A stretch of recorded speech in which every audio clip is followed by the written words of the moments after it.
Good evening, everyone. Thank you for joining us tonight. My name is Josh White. I lead the producer education team here at NCBA.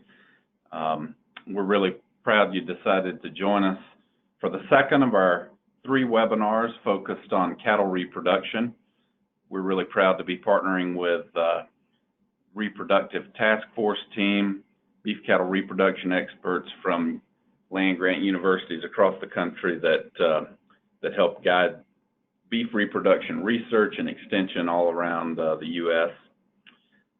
If you are new to our webinar series, I'll cover off on a little bit of logistics here. We have a large audience for these, so we mute all of our attendees, but you are able to type in questions in the chat box or question box on your screen, and we'll try to get to all those questions at the end of the presentation. If you're having any trouble with your technology, or if you're just joining for the audio tonight and can't get the screen up tonight, we're recording the webinar. It'll be available shortly at ncba.org. Usually we have those up the day after, and you can go back to that same page, the producer tab where you registered for this, to find the links to all the webinar recordings. As I mentioned, the webinar tonight focuses on the cycle of reproduction.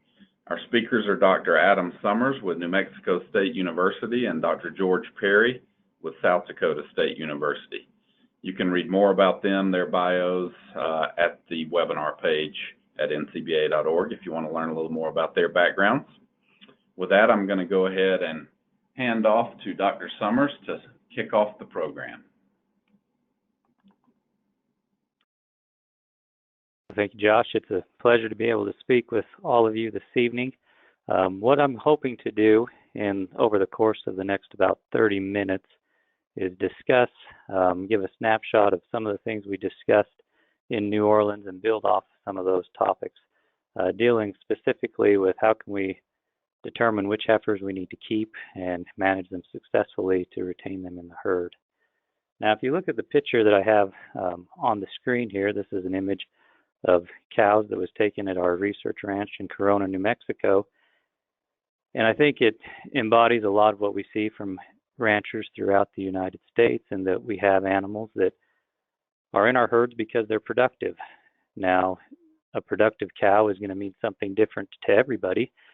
And the most important thing is that we have to have productive cows that are also going to make it so that we have economic benefits of keeping those animals. Through the research, we've recognized that it takes approximately 3 to 5 calves in order for a cow to recoup her cost of heifer development. And so we've recognized the importance of longevity when it comes to keeping these animals and determining which heifers we decide to keep.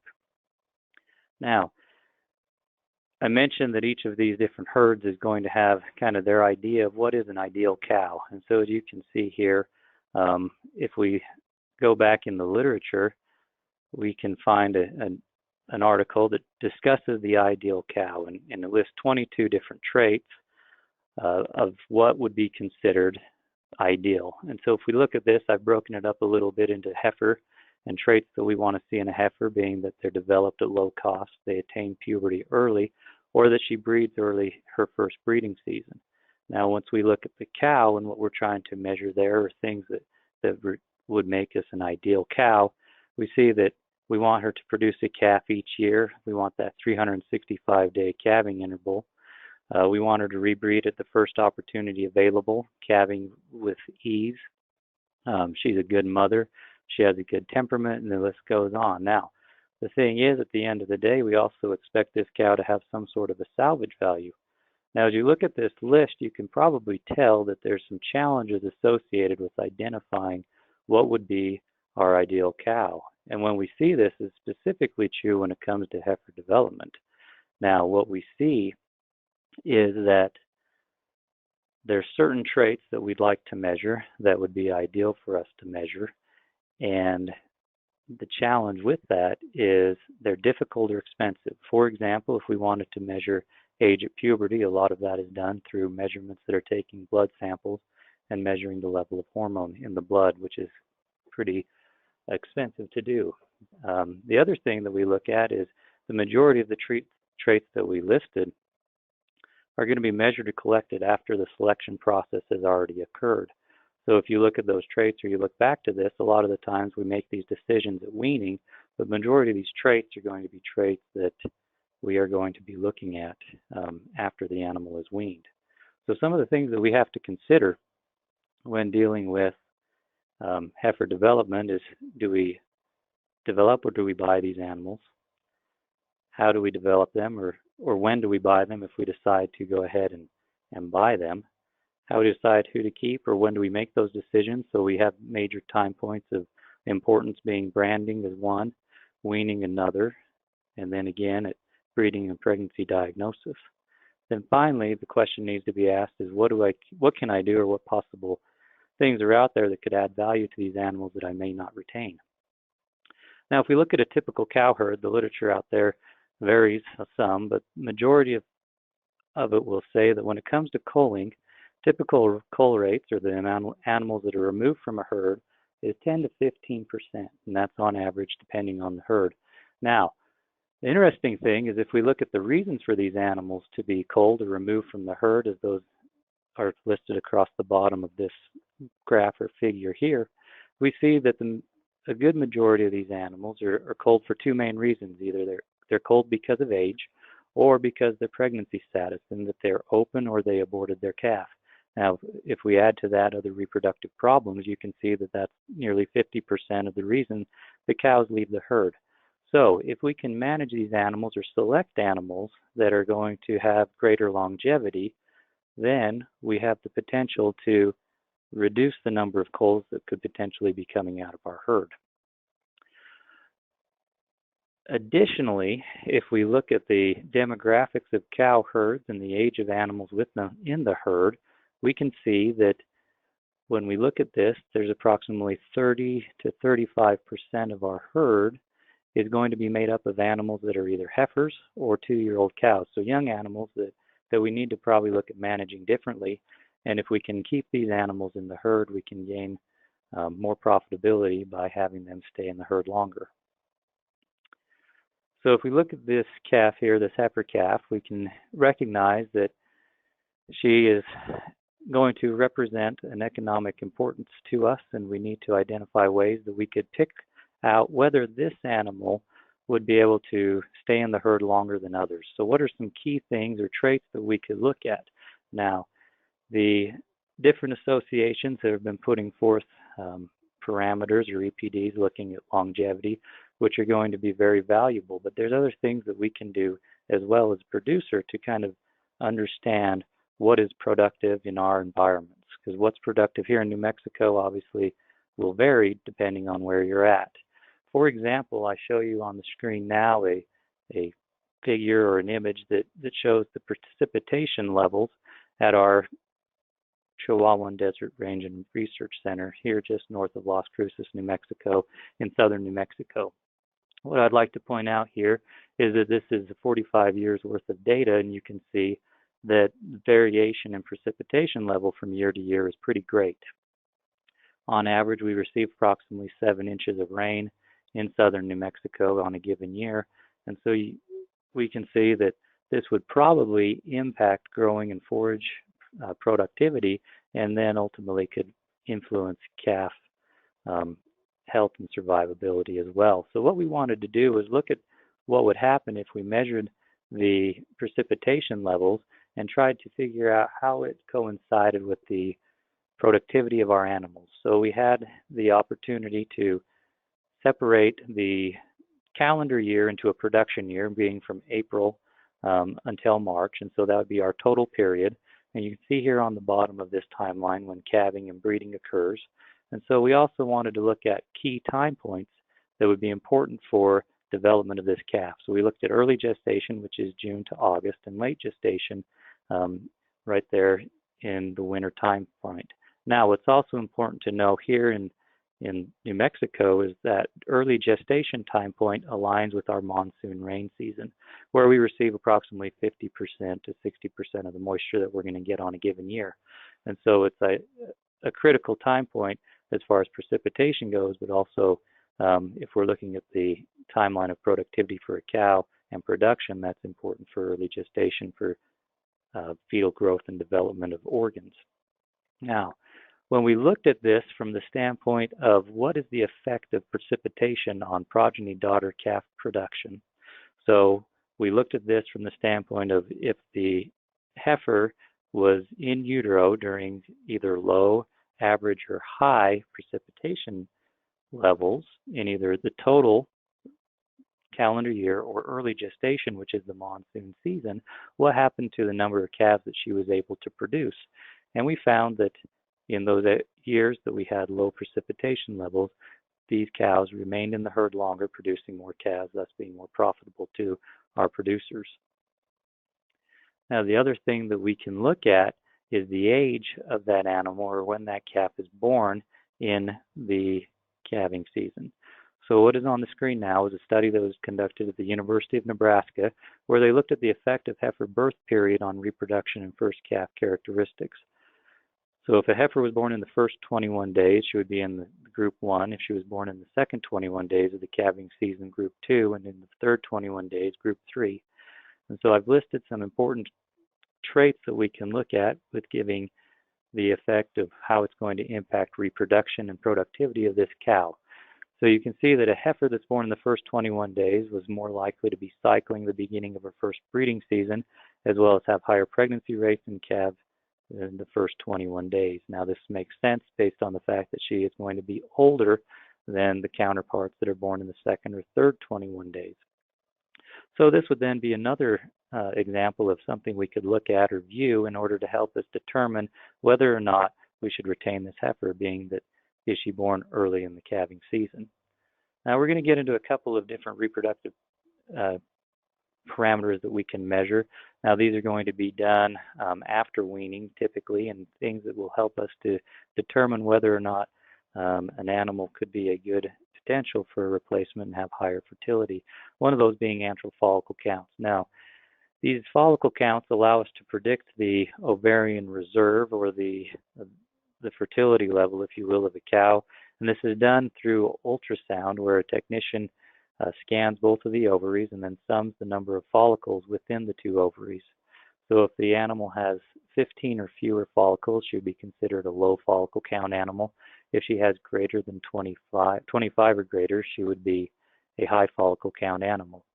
Now the thing about this that's important is it's highly repeatable within an individual, and it's been found in several studies looking at specifically natural service that high antral follicle count heifers have higher pregnancy rates compared to the low follicle count counterparts.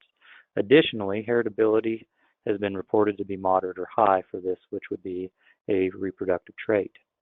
Now, the reason that I mention this is because when we look at some of the literature that comes out of the USDA Research Center and Clay Center, Nebraska, we can see that crossbred beef heifers with lower numbers of follicles conceive later.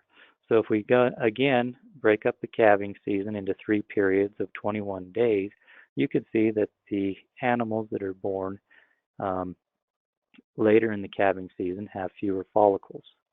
Additionally, what has been found is that there is an influence of the age of dam on the number of antral follicle counts within an individual. So we can see here from this study that was conducted that heifer calves that are born to mature cows have a greater number of antral follicles, and if we follow the line of thinking that our animals with greater follicle counts have higher fertility, again, this might be another good trait to look at least cow age being the trait to look at when we're determining which heifers that we're selecting.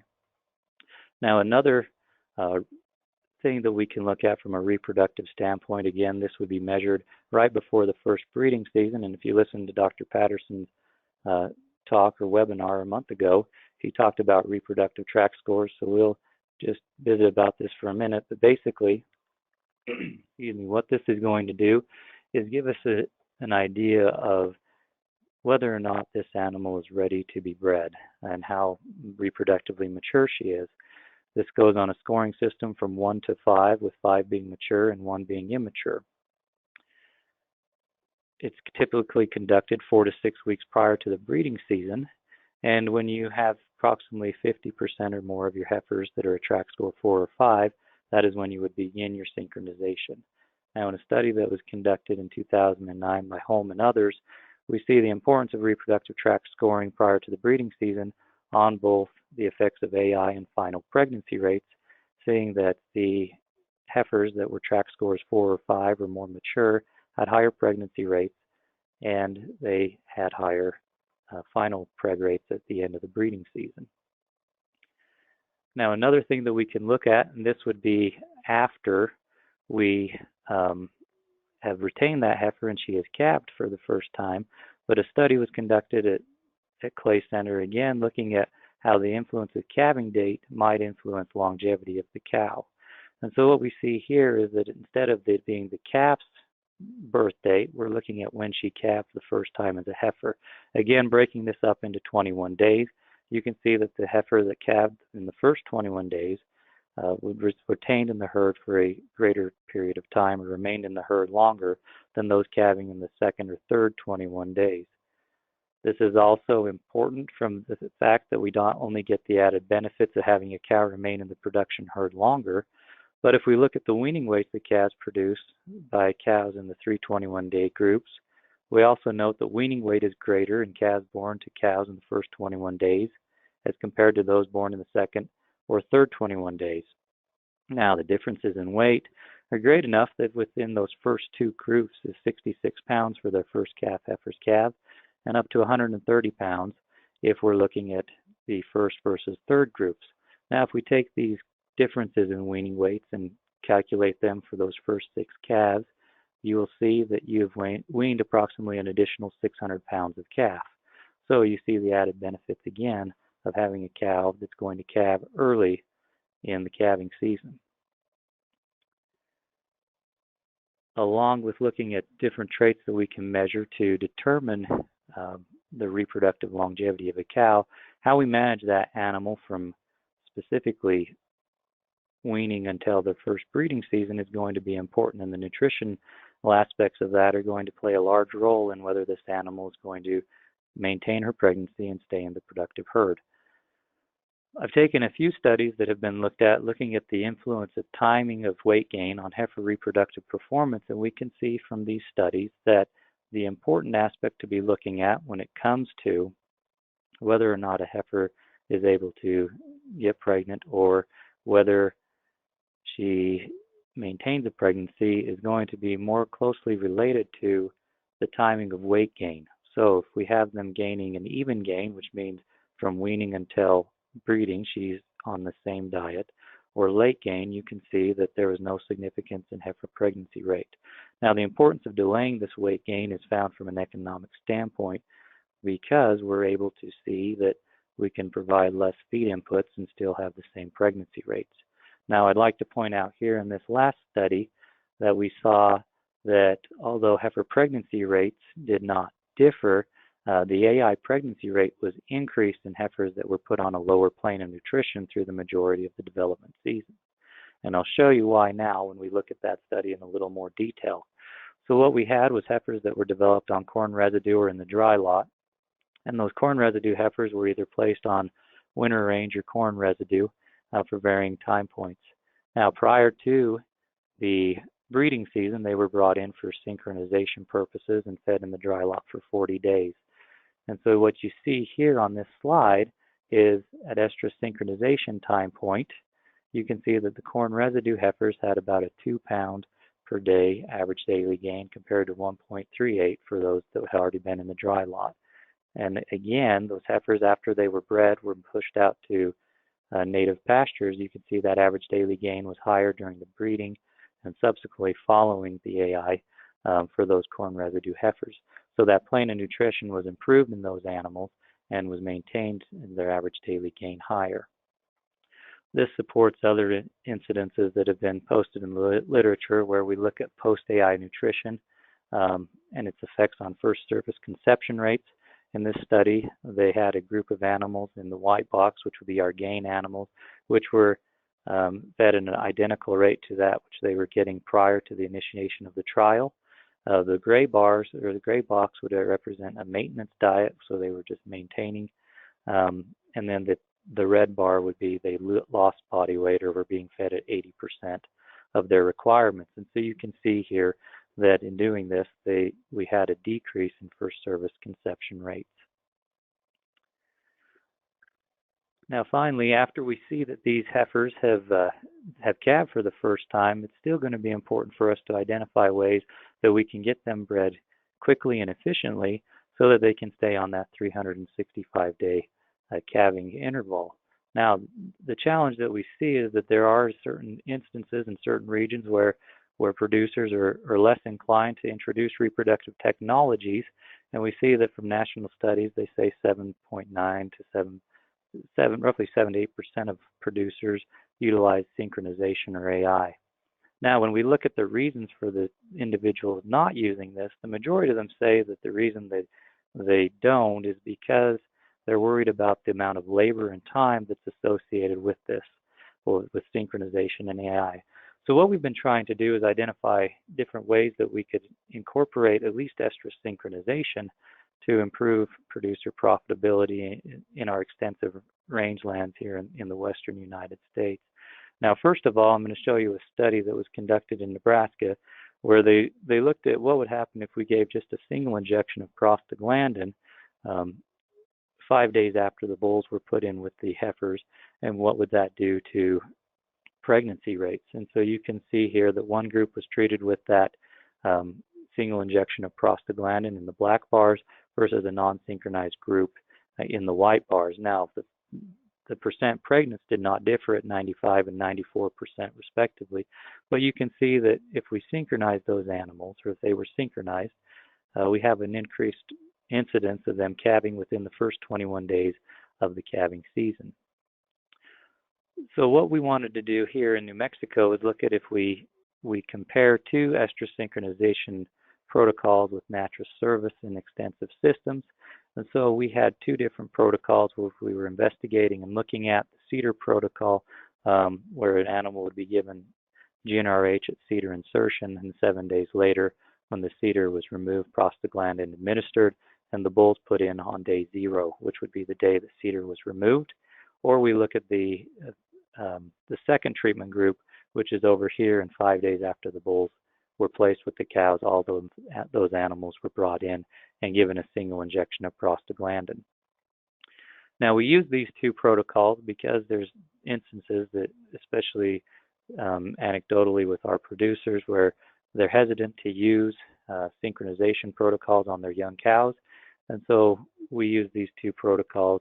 And you can see that the early pregnancy rates, the pregnancy rates within the first 10 days of the breeding season, although they were not different between the two treatments, nor were final pregnancy rates. So we feel like in these extensive systems, if we want to go to a less invasive, more cost-effective prostaglandin treatment in our young cows, we can do so with great efficacy. Now, the next question that we have is, can we do something to these animals in order to improve or increase the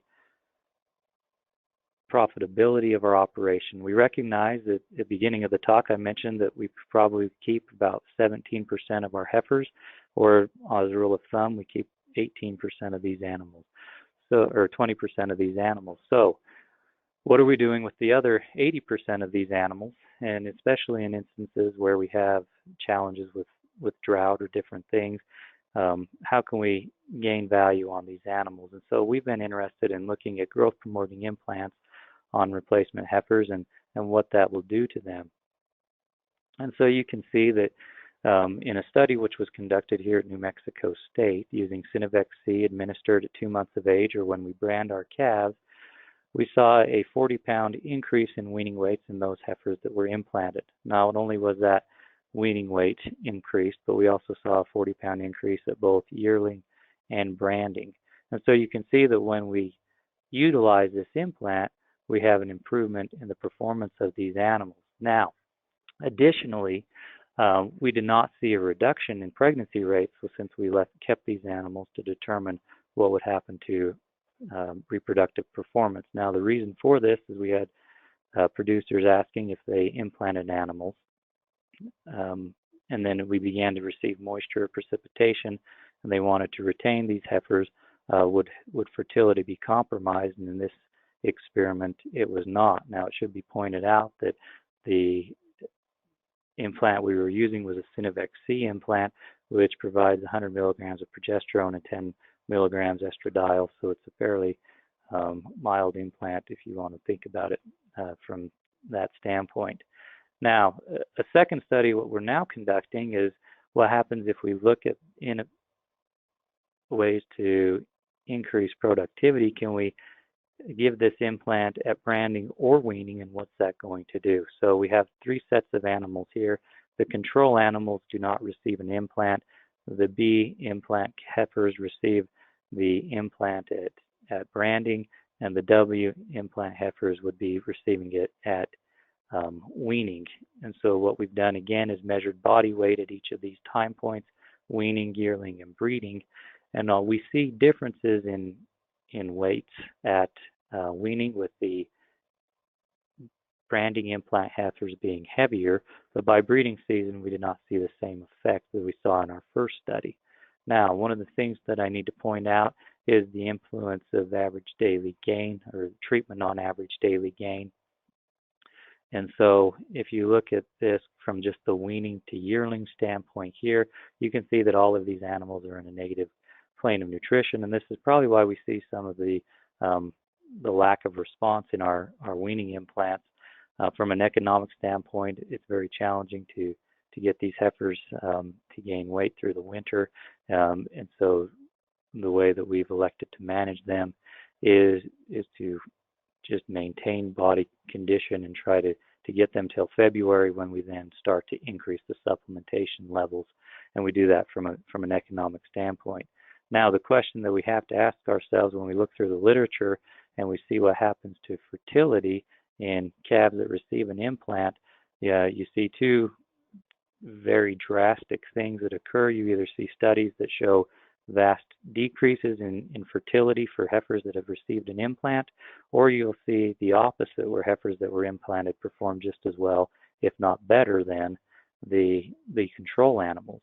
So what we wanted to do in this study is not only did we implant at different times, but we also did unilateral ovarectomies, where we removed one ovary from the animal and looked at the histology, or looked at follicle formation within the ovary. And so what we can see from this slide here is specifically pointing out in the red is the number of primordial and primary follicles decreases when we implant that heifer at weaning or closer to puberty. And so this starts to show us some of the mechanisms that might be impacting fertility in those studies that showed decreases in fertility in heifers that were implanted later in life. So in conclusion, management of fertility and longevity is not a single stage event. I showed you some things that indicates that we can influence fertility and longevity by dealing with cow's nutrition. We can do it through selecting animals that have potentially higher fertility, or we can do it through nutrition of the heifer herself. And that goes along with the next point of proper nutritional management can increase cow stayability.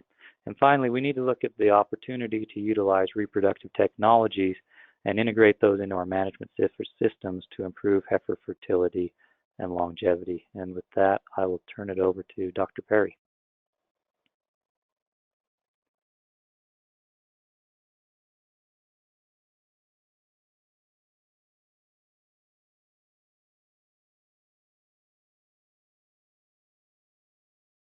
George, you might need to unmute.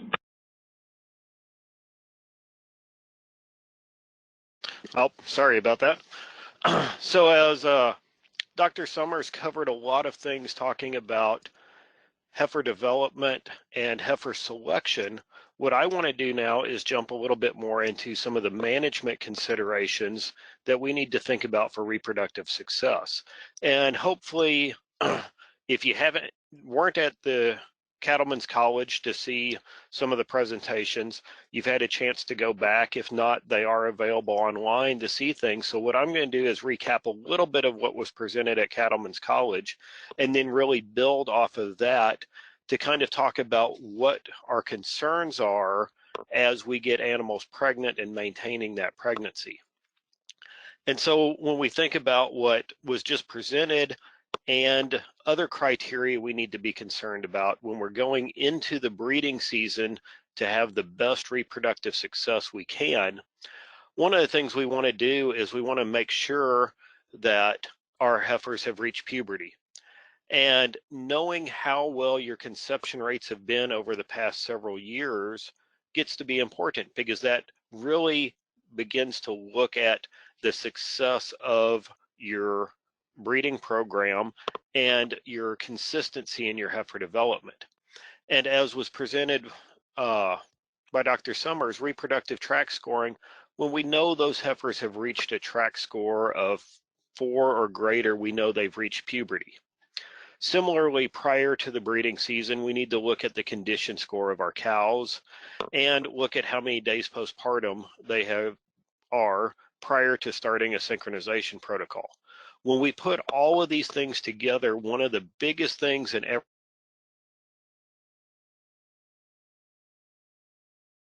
impacts the reproductive success of a breeding season, it is really looking at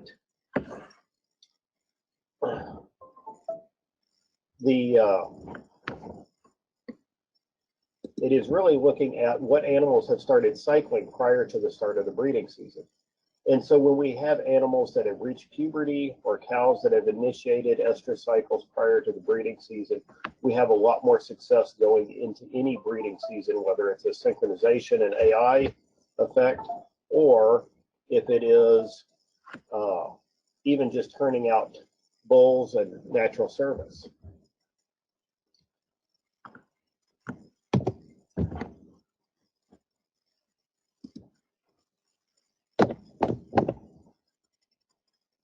Then we need to actually consider what is important at the start of a breeding season. And when we go into the actual breeding season, especially with artificial insemination and synchronization, one of the most critical things that comes up is estrus expression. And whether we're detecting estrus to breed off of expression or doing a fixed time AI protocol, it becomes very critical. And so if we just look at this slide, synchronization rate is the percent of animals that are detected in estrus following a synchronization protocol. And the importance of detecting estrus can be seen here when we look at intense versus casual heat detection. Intense is computerized estrus detection where they're observed 24 hours a day, 7 days a week. Casual in this study was 30 minutes morning and evening. We can see off of the same protocol, the same group of animals, a 30% difference in those animals that were detected in estrus. But what impact does that actually have? When we think of conception rates are the number of animals that got pregnant out of those that semen was actually put into. And so when we look at it this way, we can see there was a 20% difference in conception rates, even among the animals that were detected in estrus and inseminated. The reason for that is the timing of insemination gets to be critical. And so if we breed animals too early, or in most situations, breed them too late, we can see those decreases in conception rates. Now, when we're talking about things on pregnancy rate is the percent of animals that became pregnant out of all of those available to be bred. And so we can see here, if you multiply synchronization rate times conception rate, we get our pregnancy rate. And so when we put that on those percentages, we can really see an almost 40% difference in pregnancy rates, totally based off of estrus expression. Well, you might be thinking, well, I'm going to do a fixed time AI protocol where we give injections of GnRH, we induce ovulation. I'm not worried about that. When we look here, we can see two different studies. One is the one on the left is a meta-analysis that looked at all of the recommended fixed time AI protocols in heifers and cows. And we can see in every one of those studies a benefit among the animals that exhibited estrus behavior prior to fixed time AI.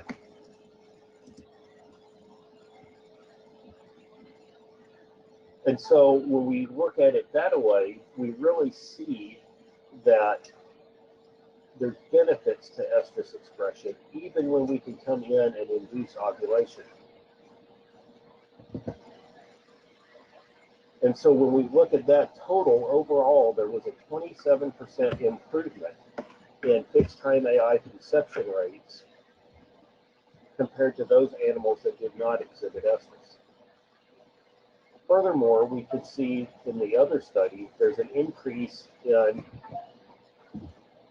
estrus activity among animals that have higher conception rates. And so even if we're doing a fixed time AI protocol, one of the biggest keys to knowing that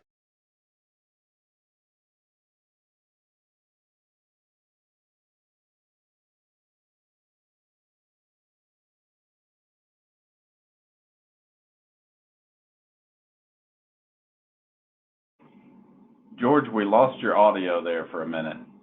Not sure if you're aware of that.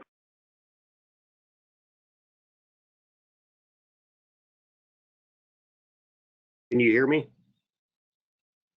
Yes, you're back good now. Okay. And are the slides showing up good? Yeah, we're seeing your next slide as well as the slide you're on, but that's fine.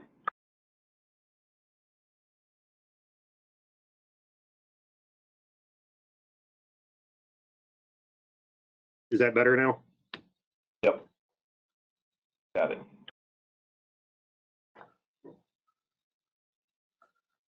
So that really expresses the importance of estrus expression, even in a fixed time AI protocol. So what I really want to focus on today is more of the factors that are important after pregnancy success.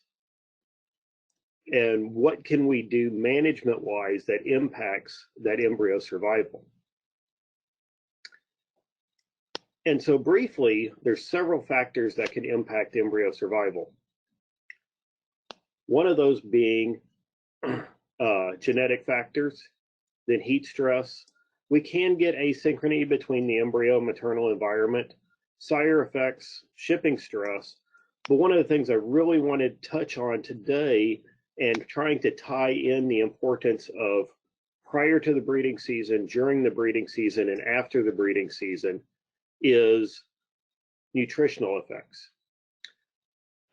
And so what of those things can really impact maintaining a pregnancy?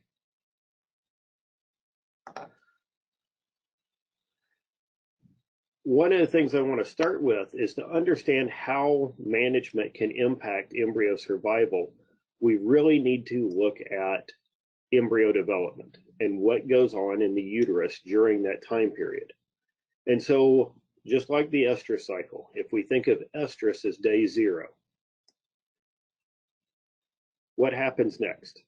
About 30 hours later, or during day 1, we get ovulation of that follicle, we get fertilization. And then as we start going through those cell divisions, we can see our different cell divisions. If you've been involved with embryo transfer, you can see blastocyst formation about day 7 to 8. This would be the time that we normally flush embryos. Then after that, we get hatching. Hatching is the time point in which the embryo hatches from the zona pellucida and becomes more susceptible to some of the environmental effects in the uterus. One of the big things I want to point out is day 15 to 17. So it's not until 2 weeks after we inseminate an animal that the animal even knows she's pregnant. And this is when maternal recognition of pregnancy occurs. And so one of the things I like pointing out to people is it's during those first 2 weeks, she doesn't know she's pregnant. And if we do something to cause her to lose that embryo, we have no earthly idea that she was ever pregnant. And she doesn't either. So then it's not until about day 19 to 20 that the embryo starts to attach to the uterus. And after that, we get full implantation around day 42, at which time that embryo can then draw the nutrients it needs from the maternal supply to maintain itself until birth. And so over that first month of pregnancy, any nutritional effects we have can have a huge impact on that embryo survival. In here, this just kind of graphically shows it, and we can see following ovulation, that embryo in the oviduct, moving down into the uterus, and then later on finally attaching to the uterus. But during that time that it's free floating in the uterus, it's totally living off of uterine secretions. And anything we do to change those uterine secretions can have a tremendous impact on the survivability of that embryo. And so how many of you would think about the method at which you develop your heifers having an impact on their pregnancy success months later? Well, what's interesting is that when we wean animals, animals learn a lot. It's the time that they really transition from being with their mother to learning things on their own. And what's interesting to see is that these animals, that is the time period that they really learn their grazing skills. And one of the interesting studies that has looked at it, it has shown that animals during their first year of life, their willingness to try novel food decreases. And so as we wean an animal, we introduce it to one environment, we move it to another environment. Later on, they have to relearn all of those different effects, and their willingness to try new things goes down, which therefore can impact their nutrient intake even when there's no change or no restriction in the nutrients that are supplied to them. And so heifer development becomes a critical thing to think about in allowing those animals and preparing them for the environment they're going to go into during the breeding season and after the breeding season to make sure they're supplying enough nutrients to that calf in utero. One of the things we did several years ago was looked at different development methods. And this is really where we got started in this area. And it was really a surprise to us. And if you look at those bar graphs, the green is taking animals, weaning them, and then what we were looking at doing is introducing them back to pastures throughout the winter and looking for a cheaper method to develop heifers. Our normal method is what we normally did on one of our research stations, where we weaned heifers. They stayed in a feedlot situation, getting fed a high forage diet throughout the winter. And then as soon as grass greened up in the spring, they got turned back out to grass. And if you look at that May to June time period, we see that there's a huge difference in average daily gain between those animals that had been out grazing all winter and the animals that had just been turned out to grass. Because at this time point, they were actually all out in the pasture together. So typically in May is when animals at this research station would get turned out to green forage. And we see that big difference in average daily gain, even when they're out grazing together. Well, what we did was we actually brought them in the first week after they were turned out to grass.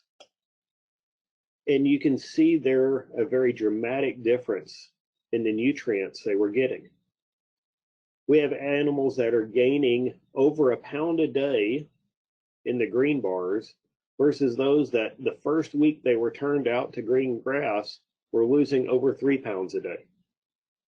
Losing 3 pounds a day for the first week that they're out on forage can have a huge impact on things.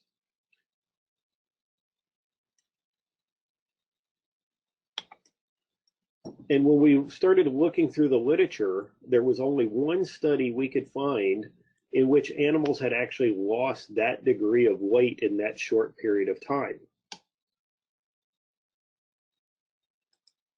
And so what we can see is when animals lost 4 pounds a day for 2 weeks, 60% of them actually became anovular, so they stopped ovulating. Well, if we can induce a nutritional stress at that level to make animals stop cycling, at what level can we impact that embryo? And so that's what we started looking at.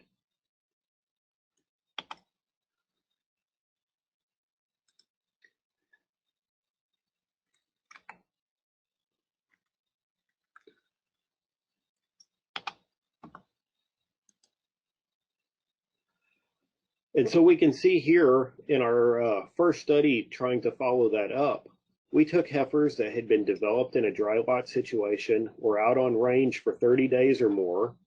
They were all synchronized and AI'd the same way. At AI, they were all turned out into the same pasture together within each operation.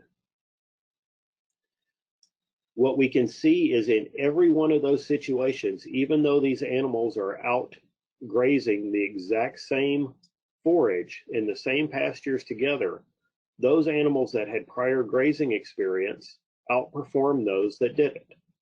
And so we're getting better nutrients to that embryo during that early development stage. What impact did that have on pregnancy success? Well, we can see that in all of these studies, we develop heifers to 65% of mature weight. So we can see we have very good cyclicity status. We can see 97% of our lot developed heifers had reached puberty. 94% of our forage or grass developed heifers had reached puberty. When we look at pregnancy success, though, we actually see the opposite effects. We actually had a 10% improvement. Almost 60% of our range developed heifers conceived to that first AI, compared to only 50% of those that were developed in the lot. When we think about what impact that can have, we need to look at how nutrients are utilized by that animal. And we can see here that our primary method is when we feed an animal something, basal metabolism, activity growth, basic energy reserves, everything to keep that animal alive are the critical points. When we look at what comes next, we can see that lactation or pregnancy maintenance, lactation, energy reserves, and then finally estrous cycles and pregnancy initiation. And so we see that reproduction ranks very lowly. And so when we're doing these things, we need to know that any little changes can have that impact. And we can see even though there was plenty of forage, the animals that had prior grazing experience were doing great, we had a 10% drop in conception rates. Well, if it really is nutritional, we should be able to fix it. And so we followed it up with a study to test exactly that. When we moved animals to pasture, instead of all of them going to the same pasture, we took heifers that had been developed in a feedlot, moved them to pasture. Half of them went to pasture alone, half of them went to pasture and then got a supplement. And you can see here what it was. And we actually made sure the animals that went to pasture alone went to the highest quality pasture within each herd. And then the other group got supplemented with 5 pounds of dried distillers a day. Nothing magical about dried distillers, but we knew 5 pounds would provide the energy they needed to maintain their body condition. And what did we see? We see in those animals that went to pasture alone, they lost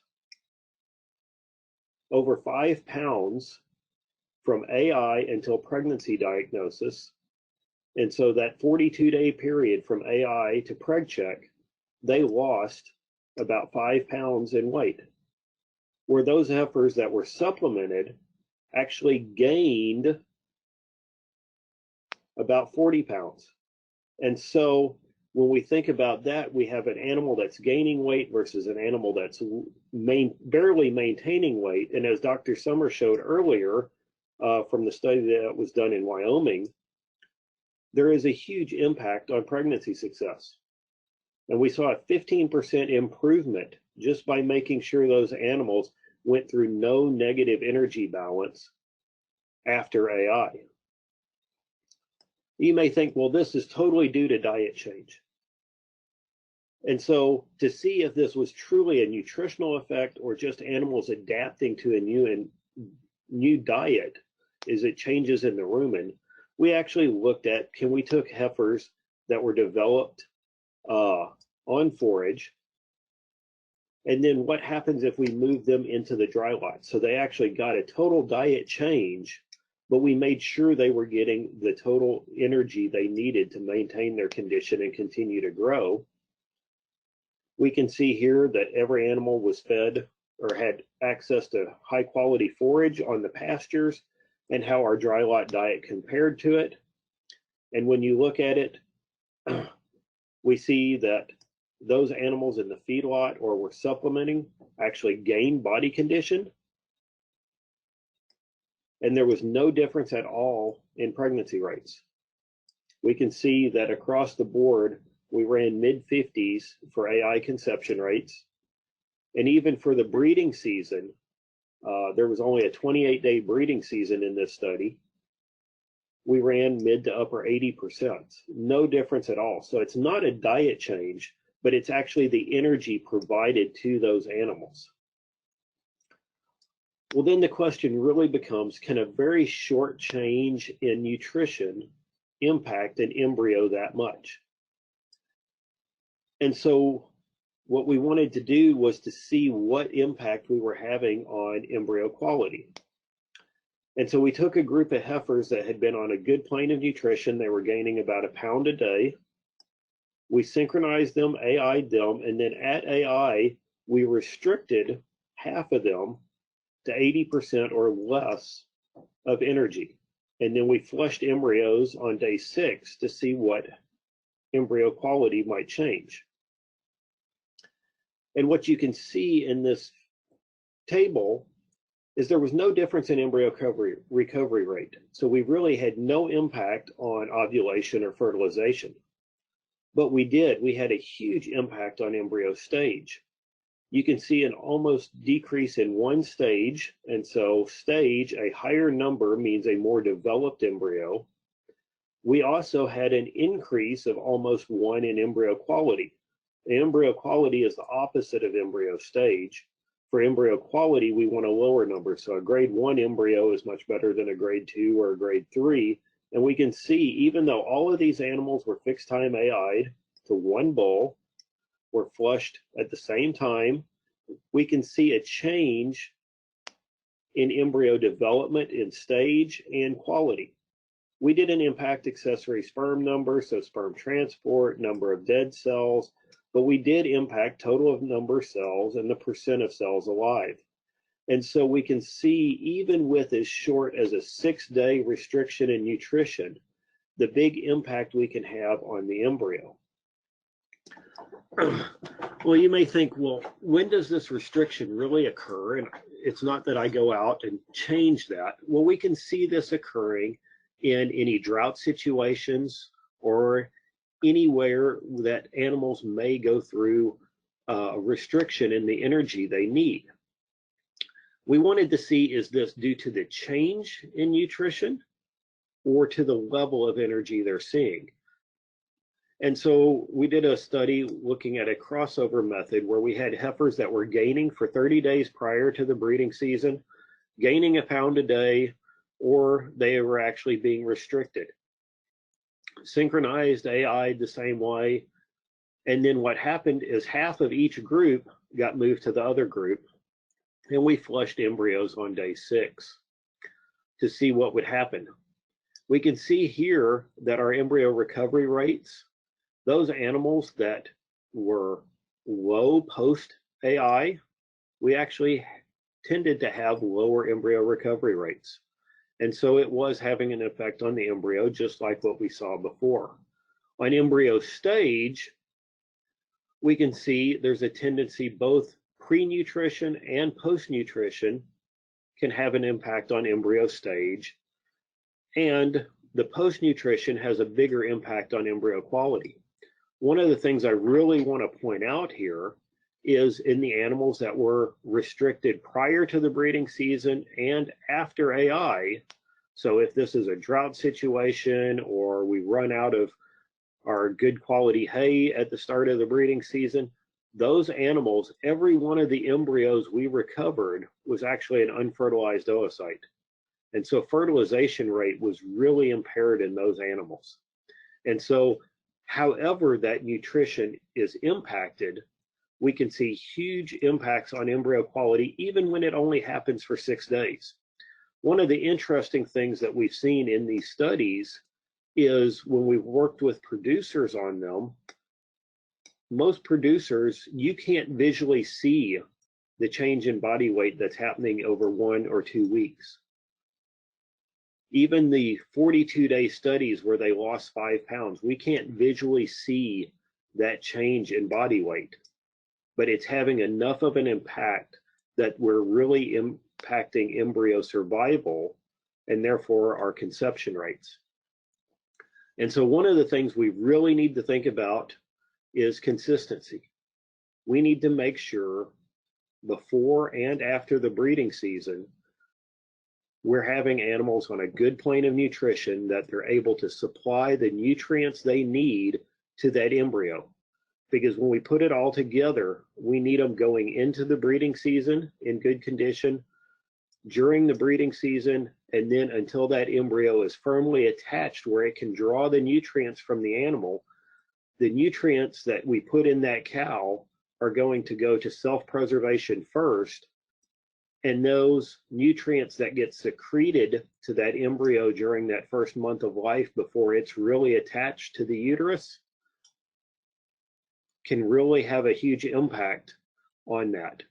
We're continuing to look at this, and we're looking at it also. We've seen differences in birth weights and weaning weights in these calves that have undergone that nutrient restriction during that first few days, even though they've been maintained and raised the exact same way as calves that have not undergone that restriction.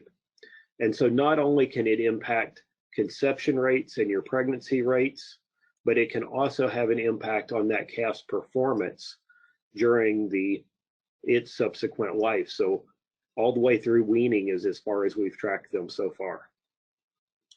So with that, I think we're getting to time. I will turn it back over to Josh, and I think we'll answer any questions. All right, thanks, Dr. Perry and Dr. Summers. Great job tonight. It's been a good series so far. Looking forward to the conclusion next month. There were several references to our Cattlemen's College presentations that these gentlemen were part of, so I did want to include a slide on the online campus that we have available from Cattlemen's College. If you attended Cattlemen's College, then you received a link to get to the online campus as part of your registration for the event. If you did not, you can subscribe to that and go back in and watch a specific presentation, or you can subscribe to the entire Cattlemen's College suite. So just go to the producer education or the producer tab at ncba.org to access that Cattlemen's College online campus. You can preview some of those and see if it's something you're interested in. The other thing I did want to mention is that we do have the first session in this series recorded, and all of these are available at ncba.org for free, and you can also, we'll get the registration up within a few days for that final event. So with that, just want to remind you all to type in any questions you may have, and we'll try to get those answered. I know we got pretty deep there, Dr. Perry, on the nutrition piece of it. It seems to me that that for those that are doing embryo transfer, particularly, they need to be very careful with the management of those donor females, around the time of embryo flushes. And have you done much work on that to go ahead and follow up success in recipient females, or has this mostly just been done on more of a natural setting for your reproductive rates? So far, what we've done is mainly on the reproductive rates in the breeding season. We actually have a study going this summer that we're going to collect and freeze the embryos where we can follow that up, because then the question becomes, is it more important the nutrients supplied to that embryo prior to flush or in the uterus that it's moving into? And so we need to make sure not only the recipients, but the donors as well, because everything we've looked at and the embryos we've flushed so far have been on day 6, which is even a day earlier than what would normally occur. And so the nutrients supplied to the donors as well as the recipients and what they're going into can have a big impact on that embryo quality. Good point. You, very early in your presentation, you had a list of factors that could confound a successful implantation of an embryo and ultimately delivery of that calf. Could you explain, maybe just at a high level, some of the other factors that you didn't address tonight, and which one of those you would rank highly similar to nutrition, or maybe if there was a way to rank them? I'm assuming you remember the slide that this person. So yeah, along those lines, it really depends what all is occurring. Shipping stress can have a big impact. If you move cattle or truck them early during pregnancy, we want to either do that prior to day 5 or wait as long as possible. And the studies that have looked at that have shown if you move them prior to day 5, not a problem. If you move them somewhere after day 5 and you think about that time course of embryo development, if you're moving them around day 5 or 6, that's when the embryo is getting into the uterus. Day 14, maternal recognition of pregnancy. There's been studies that have shown 5, 6, even 10% embryonic loss among those different situations. There was even a study that went out as far as 45 days, and they ultrasounded the animals, put them on a truck, drove an hour down the road, drove an hour back, put them back in the same feedlot pens, and they still had a 6% embryonic loss. The other big one in there would be heat stress. And so depending on part of the country you're in, heat stress can have an impact not only on the embryo development, because we know early embryos cannot tolerate high heat, but also on expression of estrus. And so the timing of estrus, the expression of it, can all have an impact and be influenced by heat stress if we're trying to breed in the summer in the south. Or I have to admit, I grew up in South Central Texas, and the hottest weather I've ever bred animals in was actually in Miles City, Montana. We were breeding the beginning of July, and it was 113 degrees. And it was interesting because growing up in Texas, maybe we just learned that we bred earlier in the year when it wasn't that hot. And so I've seen heat stress all across the country. And it's really important when we're doing a fixed time AI protocol. Once you start that protocol, you're locked in to be thinking about that well ahead of time. And so those other 2 factors are probably the biggest ones. The other harder ones to control are the genetic factors or the sire ones. If we're doing embryo transfer, then we do get into some of the synchrony issues with estrus expression and the stage of the embryo of what we're transferring. Excellent. We've got a fairly specific question here, and I'm not sure which one of you wants to tackle this, but it involves removing calves from, obviously these would be cows, not heifers, but removing calves for a period of time around AI. And this person asking this question had heard, anecdotally that could lead to better heat expression and potentially conception. Do you guys know of studies that would validate that, or is that more anecdotal? There's actually a lot of studies. I don't know if Adam wants to chime in too, but there's a lot of studies that have looked at that, especially animals that might be in thinner body condition. The short-term calf removal, or even short term can be up to like 72 hours, or even just limited suckling, will have positive effects on both estrus expression and ovulation rates. And there's lots of studies that have shown that to be a benefit on getting cows to conceive on thinner body condition score animals. If they're in good condition, they've reached cyclicity, and that the effects then become more minimal. And so if the animal has not reached cyclicity or is in thin body condition, that's really where you'll see the biggest impact on it.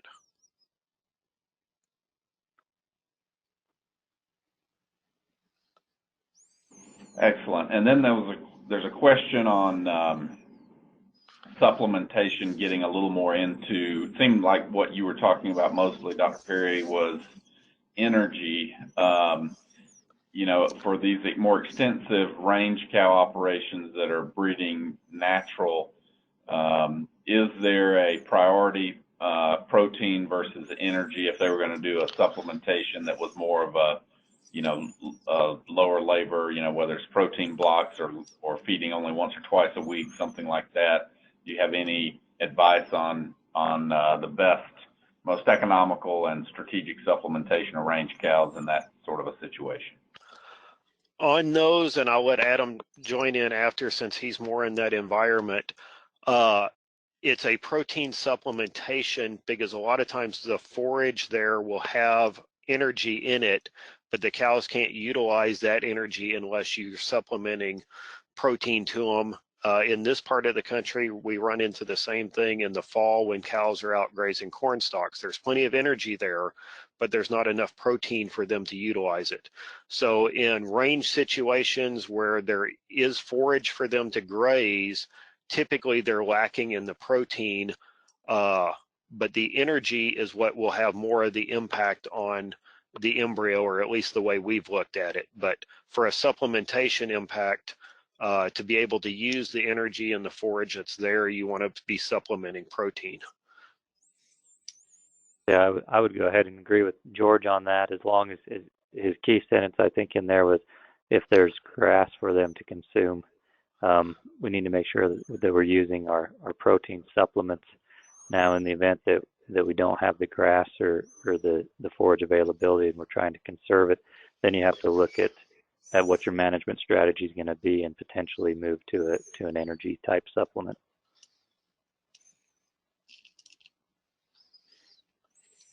Excellent. So maybe doing some forage testing may even help there to define the need. There's a specific question, this one's probably for you, Dr. Summers, going back to the implant issue. Is there data that you're aware of on any implants other than Synovex C, or is that pretty much all that you've tested or that you're aware of being tested? So if you want to look back through the literature, most of the implant work that was done was in the 1990s, and there's quite extensive research that's been done on all different types of implants. We've elected to use the Synovex C because it's approved for use in suckling calves, and so that's why we utilize that one.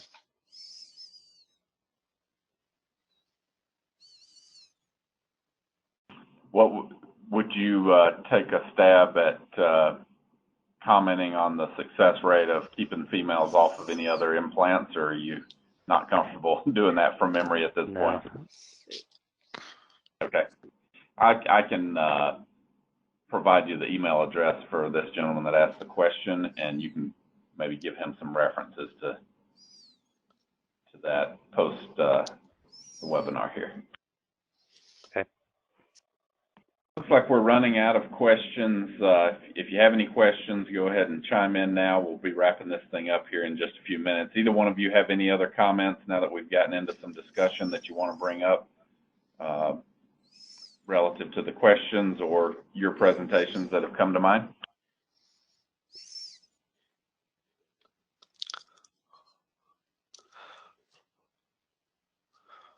Well, I think there's been some good questions, and if anybody doesn't or thinks of one later, they're welcome to email myself or Dr. Summers. I'm sure he'd be happy to, and we're always happy to answer questions.